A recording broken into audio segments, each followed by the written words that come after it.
Merci Lilian d'être là. On peut l'applaudir encore une fois. Bon, vous avez vu le résultat des élections américaines. Parfois, la géopolitique a une saveur de coloscopie. Voilà, Quincy Jones est mort 2 jours avant l'élection. C'est la dernière preuve de son sens inné du tempo.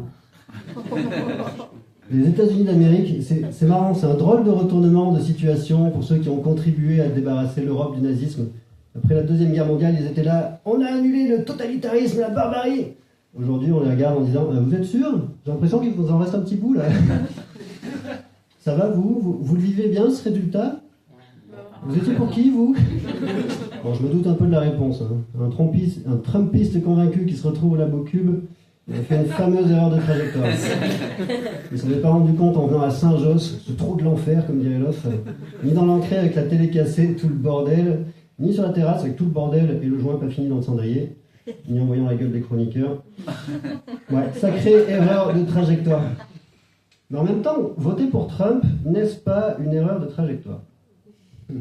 Est-ce vraiment par là qu'on est censé aller? Est-ce que dans l'avenir, l'humanité éveillée, épanouie, regardera en arrière et se dira « Mais oui, fermer nos frontières et interdire l'avortement, c'était visionnaire, c'était humaniste !» Et dire qu'on pensait à l'époque que la liberté de disposer de son corps et de respirer avec la tête hors de l'eau était quelque chose d'important. Nous étions bien aveugles. Mais non, jamais on ne dira ça, moi, je le sais. Je suis allé dans le futur et je l'ai vu. C'est la vérité. Ça, c'est la vérité, c'est une vérité alternative comme celle que Trump aime utiliser. La vérité alternative, c'est son truc. Hein. Le nombre de mensonges qu'il balance sans sourciller, c'est prodigieux.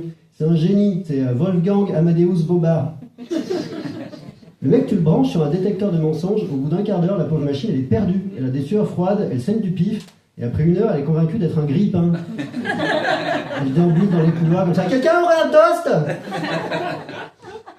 Alors, Trump sera coquiné avec Elon Musk. Musk, le visionnaire, c'est le patron de Tesla qui fabrique des voitures électriques à base d'énormes batteries. Il est visionnaire, hein. Le monde épuise le pétrole. Musk il dit « J'ai une idée, on va épuiser le lithium !» Puis il a lancé SpaceX pour survivre ailleurs quand on aura trop souillé la Terre. Vraiment visionnaire. On ira sur Mars, la planète qui ressemble le plus à la Terre quand on aura tout cramé. Voilà, Musk c'est un génie. Il a acheté Twitter et l'a transformé en X pour défendre la liberté d'expression. Alors Trump avait été banni du réseau après l'attaque du Capitole. Et bien Musk a réhabilité son compte pour défendre la liberté d'attaquer les institutions. Musk qui relaie ou commente des messages complotistes pour leur donner de la visibilité. Tu vois, c'est un mec qui fabrique des fusées et qui est à ça de balancer que la Terre est plate. Par contre, les gens qui pensent comme lui, ça, il aime moins. Ceux qui le critiquent, oula, il y a des limites, hein. Il y a la bonne et la mauvaise liberté d'expression. Au moins, X, c'est un bon nom. Ça annonce l'obscénité. On a un peu ça chez nous aussi, chez nous, sur une chaîne française qui s'appelle CNews, où ils vont donner la parole à des gens qui défendent des théories fumeuses sous prétexte qu'il faut entendre tous les points de vue. Par exemple, sur le climat, ils vont faire parler un pays qui nie que les activités humaines sont la cause du dérèglement global, et ils sont là, monsieur, vous dites que le changement global, le changement climatique s'explique par l'astrologie, parce que le Sagittaire a fait un croche-patte au Verseau, d'où les inondations. Eh bien, moi, je trouve ça passionnant comme théorie. Et allez voir sur les autres chaînes, jamais on parle de cette théorie, jamais. Alors, vivement qu'il y ait un débat sur CNews autour du viol et de l'assassinat de jeunes filles, qu'on puisse avoir tous les points de vue. Michel, bienvenue, je suis ravi de vous avoir sur ce plateau, parce que la liberté d'expression est essentielle pour nous, et que c'est une toute autre représentation que vous nous fournirez. Michel. Bientôt lui.